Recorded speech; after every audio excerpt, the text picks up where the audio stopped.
la más frecuente, ¿no? Recuerde que la diabetes, el gran problema de la diabetes no es la diabetes, el problema son las complicaciones, la nefropatía, la retinopatía, esto ya lo hemos visto, estos son los criterios diagnósticos. Recuerden, a las 2 horas de intolerancia es mayor de 200 y normal es menos de 140. Entre 140 y 199 es prediabetes. Y en ayunas sigue siendo 25 prediabetes mayor igual a 126. En 2 ocasiones es prediabetes. Ya hemos visto también el movimiento de glucosidad, punto corto de diabetes es 6.5. Y esta es la posición, este es el statement position de la Federación Internacional de Diabetes sobre el test de tolerancia a la glucosa con el criterio de diabetes a la hora.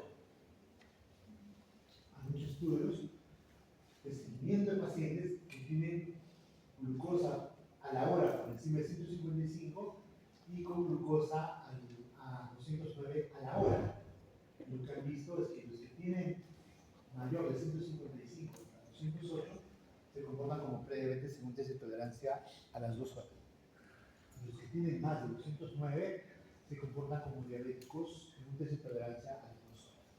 Entonces, los puntos de corte de seguimiento de estos pacientes han sido diabetes, complicaciones micro y macrovasculares y apnea del sueño y obesidad por la hay evidencia que el criterio diagnóstico a la hora mayor de 155 y menor de 209 es prediabetes. Y si tú tienes una glucosa a la hora mayor o igual a 209, también es diabetes. ¿Ya? Muy bien. ¿Ustedes lo hemos visto? Diabetes está asociada a otras comorbilidades. Generalmente obesidad, es 40% en Lima, obesidad 20%, sobrepeso 40%, obesidad central 40%, hipertensión 30%. Ustedes hemos visto la corte de prioridad que tiene en la costa 8% de diabetes, Lima 8.4, Sierra 4.5, Selva 4.5. Ustedes hemos visto esta prioridad. Y de toda la carga de enfermedad, carga significa qué porcentaje del gasto de Perú se va a las enfermedades, a las agudas y a las crónicas. Pero ¿cuánto es la carga de los no transmisibles? Cerca de 50%. Las enfermedades como dengue, chikungunya, tuberculosis, HIV, tienen una carga de 25%. Accidentes, 15%. Diabetes casi tan costosa. Y conforme la hemoglobina glucosilada se eleva, el gasto en el control de la diabetes se incrementa. Si tú tienes glucosilada más de 10, vas a gastar más de 3 veces lo que gasta un paciente con glucosilada menos de 8. E igual, la diabetes tiene mucho que ver con infarto de miocardio, con insuficiencia cardíaca y con enfermedad cardiovascular. Tiene que ver también con insuficiencia cardíaca. Diferentes estudios donde los diabéticos tienen más frecuencia de insuficiencia cardíaca que los no diabéticos. Y es lo que hemos visto. Un paciente con diabetes que tenga los 5 factores de riesgo: glucosa, presión, LDL, microalbuminuria, no tabaco, que tenga todo controlado, su riesgo es tan bajo como que no tuviera diabetes. Pero si su riesgo, si todos los factores de riesgo están alterados, su riesgo en menores de 55 años se eleva a 5 veces más. Entre los 55 y 65 años se eleva a 4, entre los 65 y 80 años se eleva a 3. La mortalidad cardiovascular en el control de los pacientes con diabetes está muy asociado al control de glucosa, presión, LDL, microalbuminuria y tabaco. Entonces, hay rangos de seguridad de glucosilada. Más o menos por encima del 8% la mortalidad se dispara. Pero si la glucosilada está por debajo del 6.5, también la mortalidad se eleva. La mortalidad en glicosilada es como una joda. Igual, la presión sistólica, si la presión es menos de 100, también la mortalidad se eleva. Si es más de 140, también se eleva. Los tipos de diabetes son la diabetes tipo 1, que se da por una destrucción de las células beta del cáncer, por deficiencia absoluta de insulina, otra causa autoinmune, que es la diabetes tipo 1, se da más en jóvenes. Y la diabetes tipo 2, que se da por deficiencia relativa de insulina, resistencia a la insulina, y es la más frecuente. O la diabetes gestacional, que se da en el embarazo, más o menos 15% de los gestantes. Hay otros tipos de diabetes, como los que están con defectos genéticos, las células beta, como el MOI, defectos genéticos como resistencia a la insulina tipo A, alteraciones en el páncreas exocrino, como pancreatitis, traumatismo, pancreatectomía, cáncer de páncreas, fibrosis quística, endocrinopatías como acromegalia, Cushing, neuroblastoma, hipertiroidismo, medicamentos, principalmente glucocorticoides, insulina, disóxido, síndromes genéticos asociados a hiperglicemia, por ejemplo, Turner, Prader-Willi, y veamos algunas infecciones. Hay una infección citomegalovírus que está asociada. El diagnóstico tiene que ser con test de vigilancia, listo. Y ahora vamos a ver diabetes tipo 1. La diabetes tipo 1 es una enfermedad autoinmune. Tiene una susceptibilidad genética de 30% de gemelos y 6% de familia. Está asociada con el comedor de esto, con la DV1 y DR4. Está asociado también a algunas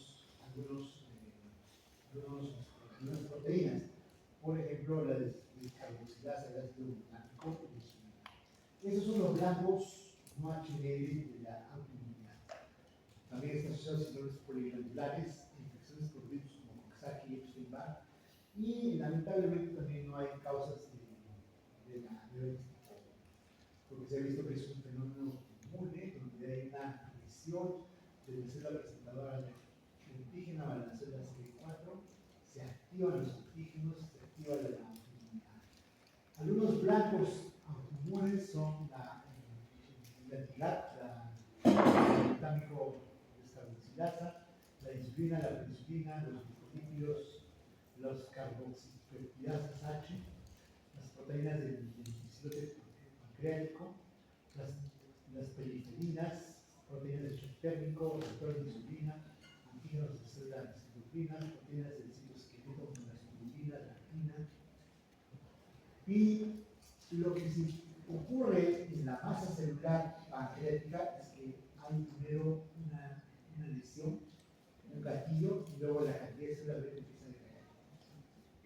Y cuando está entre el 70% ya es descanso clínica, cuando llega la masa pancreática a menos del 50%, ya el paciente tiene síntomas de hipertensión. Entonces, hay una destrucción de la célula beta que lleva a la deficiencia absoluta de insulina. Eso está mediado por inmunidad, de destrucción autoinmune.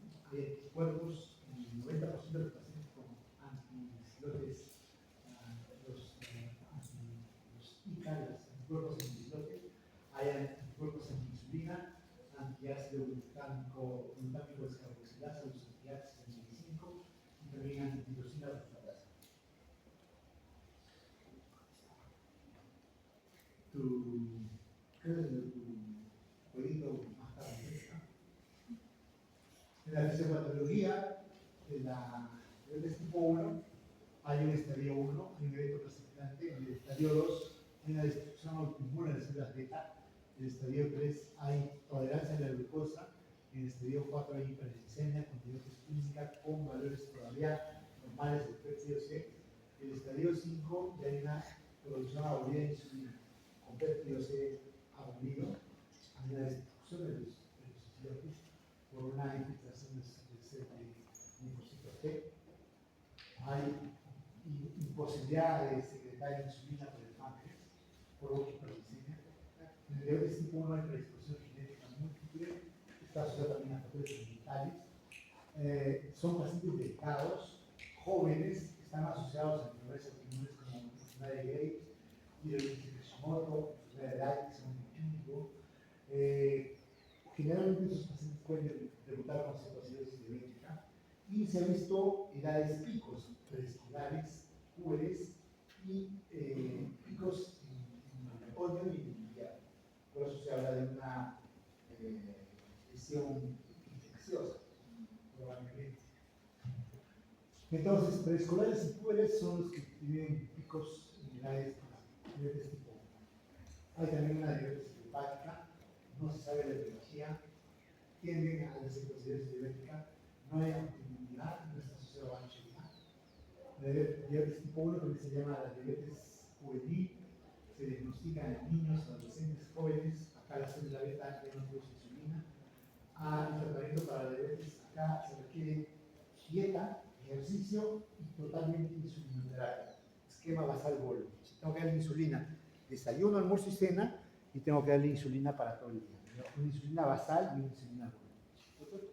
¿Por qué tiene que hacer dieta y ejercicio si los pacientes son delgados? Porque si le voy a dar insulina, tiene que comer saludable. O sea, los pacientes con diabetes tipo 1 también tienen tendencia a la dislipidemia. Entonces, no le puedo dar dieta que no sea saludable, porque van a ser dislipidemia y a largo plazo pueden ser enfermedad cardiovascular. De hecho, ya tenemos diabetes tipo 1 que tienen 50, 60 años.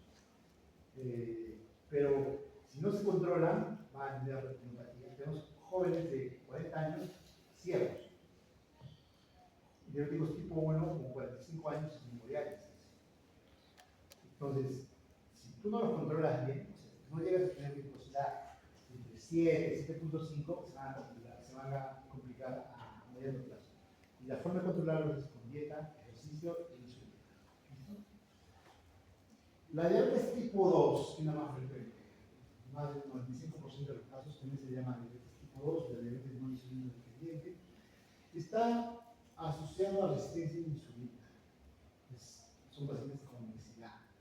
En la diabetes tipo 2 hay resistencia a la insulina, hay excesiva producción de glucosa por el hígado y secreción insuficiente de insulina por el páncreas. No lo que al inicio la glucosa puede estar normal, hay resistencia a la insulina, hay alteraciones en la tolerancia de la glucosa, en la elevación postprandial que puede demorar 10 años. O sea, un paciente diabético puede tener resistencia a la insulina y puede tener elevación de la glucosa postprandial 10 años antes de debutar con diabetes. Y en esta época, que con resistencia a la insulina, lo puedo agarrar con acantosis, por ejemplo. Otro factor en la fisiopatología es que no se suprime la gluconeogénesis hepática por la resistencia a la insulina en el hígado, y hay también secreción de glucagón por el páncreas y una disminución de la captación de la glucosa postprandial por el músculo, ¿no? Entonces, esta es la curva al externo de la diabetes. Tienes la glucosa en ayunas que se eleva cuando tienes el diagnóstico, pero 5 años antes se eleva la glucosa postprandial. O sea, una prueba de tolerancia a la glucosa le encuentras glucosa 160, 170. Este es el kit para diagnosticar diabetes. 5 años antes. Ahora, si 5 años antes mides insulina, vas a tener insulina elevada, porque hay resistencia a la insulina y este se mantiene. Entonces, en un prediabético hay glucosa postprandial elevada, insulina elevada y resistencia a la insulina. 5 años antes. O sea, 5 años antes yo puedo diagnosticarte que el paciente va a ser prediabético. Entonces, hay un paciente normal, prediabético y diabético. Y las complicaciones microvasculares arrancan con la prediabetes, con la diabetes y las macrovasculares con la prediabetes. Entonces, si yo tengo resistencia a la insulina, esta resistencia a la insulina con hiperinsulinemia va a provocar hiperglicemia y diabetes. Y creo que hemos revisado ya. Secreción alterada de glucosa por el páncreas, efecto creatinina disminuido, lipólisis incrementada, la absorción de glucosa incrementada, resistencia a la insulina en el músculo, disfunción de neurotransmisores en el cerebro, producción incrementada de glucosa por el hígado, producción incrementada de glucagón por el páncreas. Pero cuando tú ves diabetes, tú estás solamente viendo la punta del iceberg. Debajo de diabetes hay resistencia a la insulina, hiperinsulinemia, obesidad, dislipidemia y carencia. Creo que es similar. Los síntomas hemos dicho: prurigia, prurifalta, pruriuria, cansancio, visión borrosa, irritabilidad, calambres, baja de peso. ¿Qué otros tipos de diabetes hay? Los genéticos asociados al móvil, los defectos genéticos asociados a insulina, resistencia a la insulina, leptomecanismo, enfermedades del páncreas exocrino como pancreatitis, pancreatectomía, neoplasias páncreas, fibrosis quística. Un paciente que tiene pancreatitis, por ejemplo, tiene 30% de chance para hacer diabetes a los 5 años post-pancreatitis. ¿Listo? Si le hacen pancreatectomía también. Si tiene fibrosis quística también. Si tiene un cáncer del páncreas y le han operado también. Enfermedades endocrinas con diabetes, Cushing, acromegalia, hipertiroidismo, fibroblastoma, glucagonoma, o sea, el tumor que produce el glucagón. Drogas, ketamina, corticoides, desóxido, hormonas tiroideas, infecciones, rubiola congénitas, pneumonitis. Enfermedades genéticas, ya hemos visto, Klinefelter, Turner, porfiria, Prader-Willi. Este es el MORI, estas son las alteraciones genéticas que se dan en el MORI. Y se ve, por ejemplo, en las alteraciones de la glucokinasa, en las cosas que vimos también, y las alteraciones del factor nuclear H también. Generalmente este es el diabético tipo 2, este es el paciente normal y este es el paciente móvil, ¿no? La hiperglicemia en el MODI no es tan alta como el diabético tipo 2. Y las diferencias entre el MODI y la diabetes tipo 2 es que hay un modo hereditario homogénico en el MODI y en el diabético tipo 2 es poligénico. Le ganan entre la juventud, la niñez y los adolescentes en el MODI menos de 25 años y el diabético tipo 2 usualmente es a partir de 40 años. El pedigrí es usualmente multigeneracional, hijo, padre, abuelo, bisabuelo, tiene MODI. En cambio, el diabético tipo 2 es raramente multigeneracional. Las penetrancias, 95%, 80-95%, y el diabético tipo 2 es 10-50%. El hábito corporal del paciente que MODI son no obesos y el diabético usualmente son obesos. El síndrome metabólico, el MODI está ausente y el diabético tipo 2 está usualmente ausente. ¿Listo? Muy bien.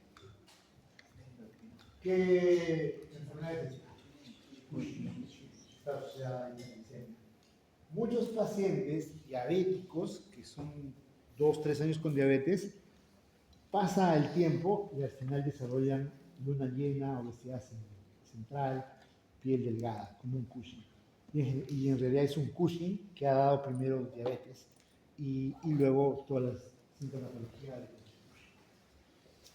Hiperglicemia en un paciente con hipertiroidismo también se puede dar, ya sea de un uso molecular. Otras, acromegalia, glucagonoma, también se puede dar en el hiperaldosteronismo primario o también en el somatostatinoma. Drogas, esteroides, glucocorticoides. El principal factor etiológico para prescripción de glucocorticoides se llama técnico de farmacia. Tú vas a la farmacia, tú tienes gripe y el que dispensa, que no tiene ni 3 meses, pero realmente ya toma y te da tu receta. Y te sientes bien, pero al final te da Cushing. Otras drogas son tiazidas. Había una controversia hace años que decía si usar tiazidas en hipertensos te provocaba diabetes. Lo que han visto es que sí, las tiazidas te pueden incrementar un poco el riesgo de diabetes.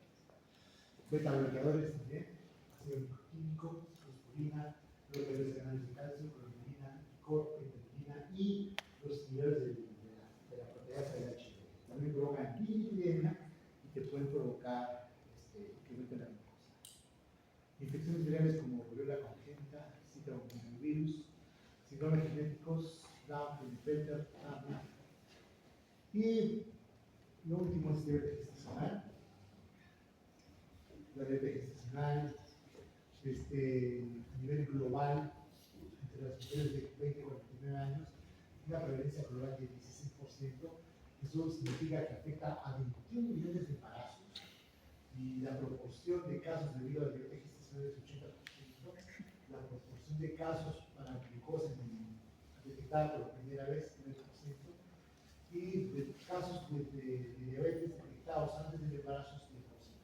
Significa que puede haber una diabética tipo 1, tipo 2 que se embaraza. Es una diabetes pregestacional. O puede ser que tengas una diabetes, una señora, una paciente mujer, que entre las 24 y 28 semanas se hace una prueba y tiene glucosa alta. Esa es una diabetes gestacional. SACA, que es Suramérica y Centroamérica, tiene una prevalencia ajustada de diabetes gestacional del 13%. Una prevalencia de 15%, de va del 13 a 15%. La edad está desde los 20 años, ya se puede encontrar prevalencia de 10% de diabetes gestacional. El pico de diabetes gestacional se alcanza entre los 45 y 49 años y puede llegar hasta el 45% de diabetes gestacional. Entonces, conforme posterguen el embarazo, digamos, si se embarazan ahora, ¿tendrán 20 años? ¿Cuántos años tienen? ¿Cuántos años tienen? 23. Digamos que ya están en este grupo etario, de 20 a 24. Su chance de diabetes gestacional es 10%. Pero van a terminar medicina, van a ir al CERUM. Ya, acá están en el CERUM. 29, 28. Se embarazan, su chance es 15%. Y no, yo voy a la residencia. Va a estar en el hospital 34, su chance de diabetes gestacional es 20%. No, dice. Primero puede ser una maestría. Su especialidad, su maestría, ya a los 35. Su chance de diabetes gestacional sube a 25. Pero dice, no, ¿qué pasa en la maestría? Luego poner el departamento, mi cambio, entonces a los 40, ya su chance de diabetes gestacional sube a 30. ¿Ya? O sea, no solamente la capacidad para embarazar disminuye, sino disminuye la tasa de complicaciones. ¿Listo? La diabetes gestacional es una alteración del metabolismo de la glucosa en el embarazo. Puede haber diabetes gestacional en una mujer con diabetes tipo 1 y tipo 2 que se embaraza. Esa es una diabetes pregestacional, una diabetes tipo 1 y tipo 2. Ahora, para que la diabética se embarace, lo ideal es que tenga glicosilada menos de 7. Pero eso no ocurre, pues. Hay diabéticas que tienen glicosiladas en 8, 9, 10, y ¡pum!, aparecen embarazadas. Entonces, ahí es el drama. Tienes que controlarlas diarios, educarlas bien. Y si su glicosilada es mayor de 10, su glucosa es mayor de 250, durante las primeras semanas es muy peligroso esa paciente, porque la hiperglicemia es teratogénica. Para que el tubo neural se cierre, tienes que tener glucosa menor de 150. Si no tienes glucosa menos de 150, el tubo neural no se cierra, hay espina bífida. Una complicación de una malformación congénita en diabetes, en el embarazo es espina bífida o alteraciones neurológicas. Incluso si es cuando no hay insulina, las mujeres diabéticas, el bebé nacía sin el cerebro, había anencefalo. Ahora, la diabetes gestacional es aquella diabetes que se da con el embarazo. ¿Qué etapa del embarazo? A partir de las 24 semanas. Entonces, acá tienes los casos de diabetes gestacional y diabetes pregestacional. Estos son los criterios diagnósticos de diabetes. Hay diferentes criterios diagnósticos de diabetes. Entonces, la OMS, los días NICE, etc. Pero nosotros vamos a ver los últimos criterios estandarizados. La fisiopatología de la diabetes gestacional. Recuerden que el embarazo trae el incremento de hormonas que van a permitir que una cosita de 1,5 kg o 2 kilos esté dentro del cuerpo de la mujer y no sea rechazada. Si tú, por ejemplo, te tienes una espinita en la punta del dedo, ¿qué va a pasar? Se va a poner, ¿de qué color? Rojo, ¿no es cierto? Luego se va a hacer como un granuloma, va a ser rodeado de pus y luego se va a salir, ¿sí o no? Y si tú tienes un niño de medio kilo en los primeros 3 meses, ¿por qué no lo rechaza el cuerpo humano? Pero la placenta pasa, la barrera placentaria pasa la sangre, pasan los leucocitos y los linfocitos. ¿Por qué la célula presentadora de antígeno dice, no, es raro? Este cromosoma, esta célula no es de la mamá. Y Pac lo agarra y desencadena inflamación y le produce, lo rodea como un granuloma y lo bota. ¿Por qué no? Porque hay un fenómeno inmunológico del embarazo que se llama tolerancia. Hay tolerancia al feto. Y eso está mediado por hormonas. hay hormonas, principalmente la lactógeno placentaria y el cortisol. Esta lactógeno placentaria y el cortisol se incrementan en el embarazo y provocan tolerancia. Hay como una inmunotolerancia al feto. Pero también otras hormonas como la prolactina que está elevada, los estrógenos, la progesterona, las insulinasas placentarias también están incrementadas. Entonces tienes que la lactógeno placentaria va a hacer que haya resistencia a la insulina. Un fenómeno colateral a la tolerancia al bebé, al feto, es que haya resistencia a la insulina. O sea, es como que pongas un poquito de cortisol a la mamá. Y como tiene cortisol, un efecto del cortisol es resistencia a la insulina. Entonces, también la lactógeno placentaria hace que suban los ácidos grasos. Y esto hace también que el cortisol se incremente, sobre todo en el segundo trimestre, y ocasione un efecto contrarregulador y provoca hipertensión. Entonces, en la madre tenemos aumento del cortisol, aumento de la resistencia a la insulina, eso hace que aumente la glucosa en la madre, también hay un incremento en el metabolismo de las grasas. En la placenta hay lactógeno placentario, hay progesterona, hay estrógenos, que eso hace que aumente la resistencia a la insulina. Y en el feto hay aneurismos, síntesis de glicógeno, glicogénesis, aumento de la insulina fetal, aumento de la glucosa en el feto, y eso hace que haya un crecimiento excesivo del feto y a la larga haya macrosomía. ¿Listo? A corto plazo hay un niño grande para el gestacional y macrosomía. La prevalencia grande para el gestacional es 13%, por ejemplo. La prevalencia de obesidad y prevalencia grande para el gestacional es 22% versus 12%. La presencia de preeclampsia y hipertensión gestacional te da mayor riesgo de desarrollar preeclampsia y hipertensión cuando tienes hipertensión gestacional. En aquellos pacientes con diabetes gestacional hay mayor preeclampsia y hipertensión gestacional en comparación a las mujeres sin diabetes gestacional. Hay mayor frecuencia de poligramios, puede llegar hasta el 18%, está asociado con la vida fetal y prevención fetal. La morbilidad neonatal está incrementada en estos embarazos. Puede haber hipoglicemia, hiperlipidemia, hipoglicemia, hipomagnesemia, policitemia, trastornos respiratorios, miocardiopatía, y todo esto asociado a hiperglicemia materna y fetal. Puede haber también muerte perinatal, puede haber la muerte del niño después de las 28 semanas de embarazo. Se estima que 6 de cada 1000 embarazos mueren están asociados a diabetes gestacional, en comparación a 4 por 1000 embarazos sin diabetes gestacional. O sea, la mujer con diabetes gestacional tiene mayor oportunidad de cómplice. Generalmente está asociado a mal control glicémico. Acá en el Loaiza pasó que una enfermera tenía diabetes gestacional. Tenía 38 semanas de embarazo. Yo iba a ser ginecólogo hasta que vi esto.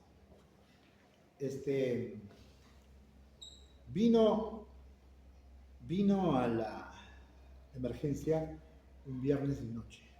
¿Ya? ¿Quién está atendiendo el tópico de ginecología? ¿El asistente? No. ¿El residente? ¿El R3? No. ¿El R1? No. Está el interno. Y el interno dice: muy bien, señora, por favor, pase la camilla, vamos a chequear. Chequea. ¿Qué evalúas? Chequea si hay dilatación. Si hay dilatación de 3 o más, dices: no, ya empezó a preocupar. Dijo: creo que es un centímetro. No pasa nada. Y se fue. No dijo más. No dijo qué edad tenía, no tenía más de 40 años. No dijo si tenía alguna complicación durante el embarazo. No dijo si tenía diabetes gestacional, la señora tenía diabetes gestacional. Y no preguntó más. Dijo: no está centímetro, no pasa nada, venga mañana. Pero el doctor, si quiere lo espera. No puede venir. Y la enfermera se fue a su casa. Y al día siguiente despierta y está tomando su bebé, ¿no? Normalmente ella tocaba y el bebé le daba un par de patadas. Y ella tocaba, nada, toca, nada. Y yo dice a su esposo, el bebé no se mueve. Entonces, agarran un taxi y se vienen al hospital. Le hacen una ecografía y el bebé había muerto. ¿Qué creen que hizo la enfermera? ¿Ah? El hospital dijo, está a cargo, es el médico asistente. O sea, dijo, ahí hay un personal, ahí hay un profesional a cargo que es responsable médico y legalmente.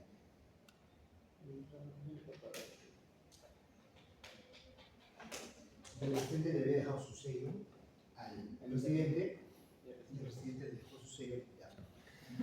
Entonces hizo la historia bien selladito. Entonces, la señora, la enfermera, le hizo lo enjuició. Y si tú pierdes un hijo, o sea, con ganas vas al juicio, ¿sí o no? Con ganas fue el juicio. Quería su cabeza. ¿Y se fue preso, doctor? El doctor. No, no se fue preso, pero ya tuvo un juicio de malpraxis. Y lo que buscaban era una indemnización. Quería mínimo $1 millón. Ah, si es así, yo...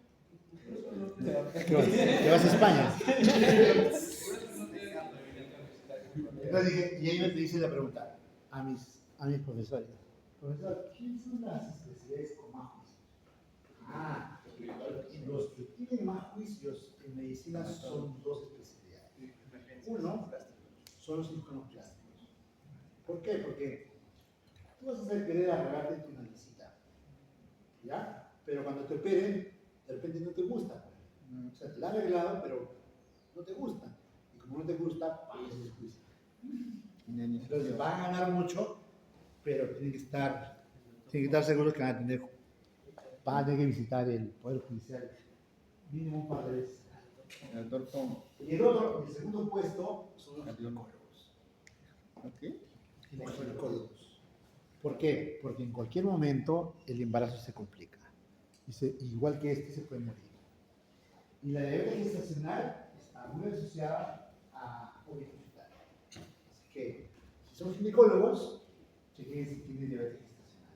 Si tiene diabetes gestacional, mi recomendación es que ese bebé no llegue a 40 semanas. ¿Y cuál Unas semanas antes tiene que ser su cesárea. ¿Y cuál hubiera sido el procedimiento correcto? Observar al bebé, preguntar si tenía diabetes gestacional y pasar la observación, hacerle una ecografía para evaluar bienestar fetal. Probablemente ese niño estaba ya con sufrimiento fetal. Le hacías su ecografía, una evaluación de bienestar fetal, y si detectabas que estaba en sufrimiento fetal con monitoreo de latidos fetales, tú detectas que el movimiento fetal está disminuido. Si está disminuido, esa es una cesárea de emergencia. Ese bebé se pudo haber salvado si se quedaba. Hay que recomendarnos también la diabetes gestacional. ¿Por qué? Porque en mediano plazo, en el largo plazo, la diabetes gestacional se asocia a diabetes tipo 2, a síndrome metabólico y enfermedad cardíaca. Este es un estudio de cómo la diabetes gestacional progresa a diabetes tipo 2. Acá tienes por razas, raza blanca, un seguimiento a 7 años. Y los diabéticos hay 9% versus 0%. En raza mixta, 16% versus 1%. En no blancos, 15% versus 2%. Seguimiento a 5 años, 9% versus 1%. Estos son diabetes gestacional, no diabetes gestacional. A un seguimiento de 10 años, el 12% de las mujeres con diabetes gestacional han hecho diabetes tipo 2, versus 0% de aquellas que no han hecho diabetes gestacional. Más de 10 años, 16% versus 1%. Entonces, la diabetes gestacional te da riesgo para la diabetes tipo 2. Y estos son los tipos de pacientes que a más edad, tu chance de diabetes tipo 2 también se incrementa. O sea, si tienes más edad y haces diabetes gestacional, tu chance para diabetes tipo 2 también es mayor. ¿Listo? O sea, chicas, el consejo es entre los 28 y 32. Ahora hay un círculo vicioso. La mujer que tiene diabetes gestacional va a tener un niño macrosómico. Entonces el niño macrosómico a la larga, sea varón o mujer, va a ser obesidad. Y va a tener predisposición epigenética y genética para obesidad. Como obesidad, ustedes han visto que obesidad implica o implica el riesgo de tener. Ahora, lo que podría hacer acá es prevención de diabetes. Ahora, si yo tengo este joven ya con obesidad, puede ser desarrollar diabetes en edad joven. Puede ser, por ejemplo, ovario poliquístico, o si se embaraza va a ser de nuevo diabetes gestacional. Y se cierra el círculo vicioso. Diabetes gestacional, macrosomía, obesidad infantil, juvenil, diabetes juvenil. ¿Perdón? El hijo crecido con su mamá de con diabetes gestacional. Ya. El macrosómico también hace más obesidad, a la larga hace diabetes gestacional.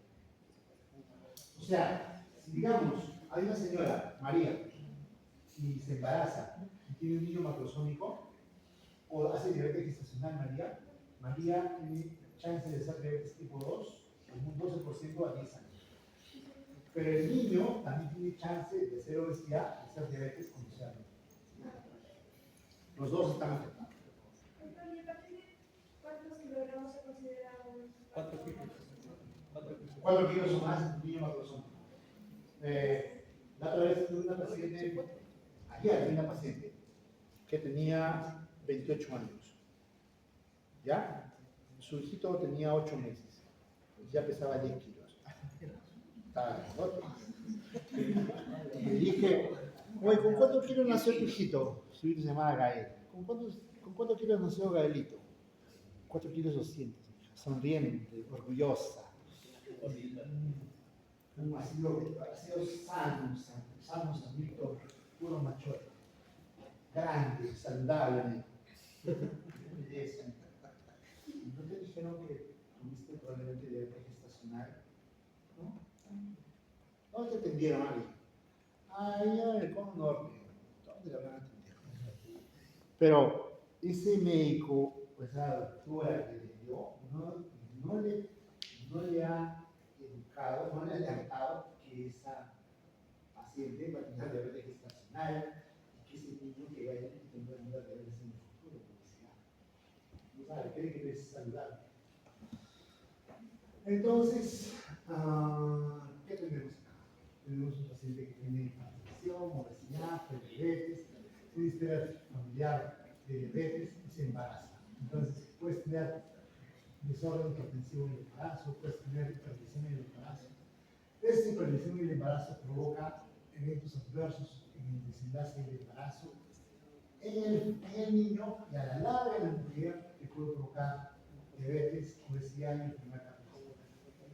Entonces, la diabetes gestacional está asociada no solamente a diabetes, sino a complicaciones cardiovasculares en la mamá y en el hijo. Entonces, ¿qué factores de riesgo tenemos? El principal factor de riesgo para la diabetes gestacional es que tenido un embarazo previo o diabetes gestacional, o que tengas prediabetes, o que tu glucosidad sea mayor de 5.7, que tengas glucosa en ayunas, que tengas antecedentes familiares de diabetes, especialmente familiar de cama, que tengas índice mayor de 30, o que durante el embarazo hayas subido más de 10 kilos, edad materna mayor de 35 años, que tu niño previo, un embarazo previo, haya tenido un macrosómico mayor de 4 kilos, o que tu médico, que la condición médica está asociada después de diabetes, por ejemplo, una mujer con síndrome de ovario poliquístico también tiene riesgo de diabetes gestacional. Puede haber diabetes gestacional si cuando ocurre la diabetes, cuando es una diabetes tipo 1 o tipo 2 que se embaraza, ¿no? Generalmente dicen que es ¿cómo es el diagnóstico de diabetes tipo 2? Es el consenso mundial de diabetes que se hace en un solo paso. En la semana 20 a 24 se hace una prueba de tolerancia a la glucosa oral con cada vez 75 gramos, igual que la de diabetes mellitus, y se evalúa la glucosa en ayunas a la hora de las 2 horas. Si alguna de estas pruebas es positiva, se debe nombrar es diabetes gestacional. ¿Cuál es esa? Glucosa en ayunas mayor de 92, o sea, 93 es diabetes. superior o igual a 180, mayor o igual a 153, es diabetes gestacional. Basta con un punto para que sea diabetes. Por ejemplo, a ver, mujer de 25 años, 22 semanas de embarazo, con test de intolerancia a la glucosa en ayunas 85, a la hora 190, que a las 2 horas 140. ¿Tiene diabetes? No. Sí, tiene, porque un punto ya sobrepasó, ya pasó el 180. ¿Listo? Doctor, ¿y si tiene 180? Si tiene 180 también. Mayor igual. Ahora, la diabetes gestacional está asociada al percentil del tamaño. A mayor glucosa, el tamaño del bebé va a aumentar. También, si tiene mayor glucosa, hay mayor hipoglucemia de los niños. Y el PFDOC en los niños también se incrementa. Recuerden que para el diagnóstico de diabetes gestacional va a ser un valor. Tenemos que evaluar si tiene diabetes gestacional y tratamos a la mujer, da a luz. Cuando ese niño tenga 1 mes y medio, 2 meses, tenemos que hacer una prueba de tolerancia de glucosa con 75 gramos para reclasificarla como normal, intolerante a la glucosa o diabetes. ¿Por qué? Porque sabemos que esa mujer va a ser diabetes gestacional, de diabetes gestacional va a pasar a diabetes tipo 2. Entonces, se debe practicar test de intolerancia a la glucosa en todas las gestantes de las 24 de tengan o no riesgos de diabetes. Si la gestante tiene factores de riesgo para diabetes gestacional, es conveniente practicar test de tolerancia a las 20 de 24 semanas. La glicosilada no es criterio diagnóstico para la diabetes gestacional.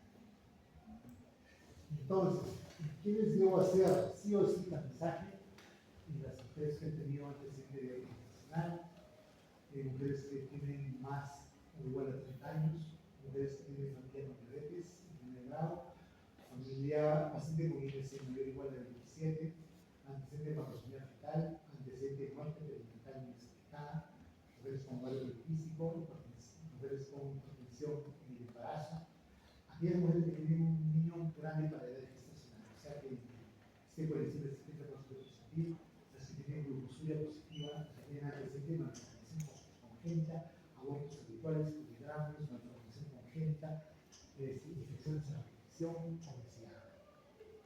Entonces, el seguimiento para una diabética gestacional ya tiene 110, 120.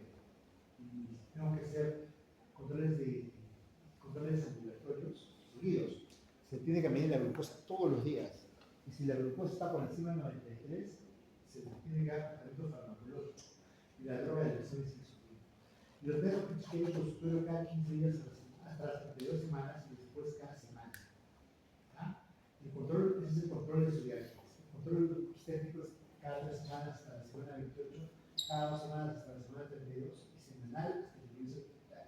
Porque su riesgo de mortalidad y morbilidad es alto. Ahora, si una mujer tiene obesidad, no debe subir más de 7 kilos. Si tiene sobrepeso, también, máximo 7 kilos. Durante todo el embarazo. Si tiene peso normal, puede llegar hasta 10 kilos.